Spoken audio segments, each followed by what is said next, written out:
ठीक है शाजिया, आप पर आरोप है कि आपके मंत्री के भड़काऊ भाषण और उनके बेटे ने ये हरकत की है जिसके वजह से किसान हलकान हुए, उनकी जान चली गई। क्या मंत्री को अपने पद पर बने रहना चाहिए? क्योंकि इस्तीफा नहीं हुआ है, ना ही बीजेपी ने मांगा है उनसे इस्तीफा। नहीं, ये कौन कह रहा है? इसका क्या, ये कौन कह रहा है कि मंत्री का बेटा इसमें शामिल है? ये नामजद एफआईआर कह रही है, जो एफआईआर हुई है वो कह रही है कि आशीष मिश्रा ने उर्फ मोनू ने किसानों पर अपनी थार गाड़ी चढ़ा दी। ये एफआईआर कह रही है और गोलियां एफआईआर कह रही है, लेकिन जो चश्मदीदों के जो बयान है वहां पे जो आए हैं, बाकायदा उसमें कहा गया है कि किस तरह से मारपीट हो रही है उनके साथ, और ये भी दिखाया गया है कैसे लोग भाग भाग के जा रहे हैं, और ये भी, और बीजेपी के कार्यकर्ताओं को मारा गया है, ये भी देखा है। और पोस्टमार्टम रिपोर्ट को कोई चैलेंज नहीं कर रहा है, किसान भी चैलेंज नहीं कर रहे हैं। तो राहुल गांधी और प्रियंका वो भी चुनौती नहीं दे रहे हैं और समझौता हो गया है।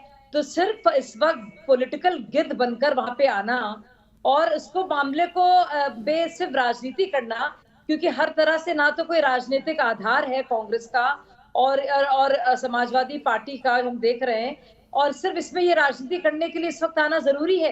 हम जानते हैं कि जो हुआ है कितना दुर्भाग्यपूर्ण है। और आपको क्या लगता है जो जो कार्यकर्ता भाजपा के जो मारे गए हैं, तो उसके लिए क्या दुख प्रकट नहीं करना चाहिए, जिन्हें पीट पीट के मारा गया है, जो सिर्फ और सिर्फ वहां पे मौजूद थे रिसीव करने के लिए? और ये वीडियोस भी सामने आए हैं कि जो और ये भी जांच का पूरी तरह से पूरा मामला है, क्योंकि अभी तो कुछ साबित नहीं हुआ है।